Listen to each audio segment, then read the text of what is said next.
52 வார புதிய ஏற்பாட்டை வாசிக்க எழுத மனப்பாடம் செய்யும் திட்டம். வாரம் 25 22/6/2025 28/6/2025 வரை.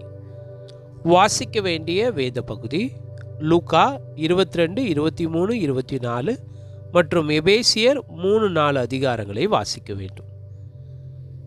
எழுத வேண்டிய வேத பகுதி எபேசியர் 3ஆம் அதிகாரத்தை வேதாகமத்தை பார்த்து பிழையில்லாமல் எழுத வேண்டும். மனப்பாட வசனம். ஒருவருக்கொருவர் தயவாயும் மன உருக்கமாயும் இருந்து கிறிஸ்துவுக்குள் தேவன் உங்களுக்கு மன்னித்தது போல நீங்களும் ஒருவருக்கொருவர் மன்னியுங்கள். எபேசியர் 4ஆம் அதிகாரம் 32ஆம் வசனம்.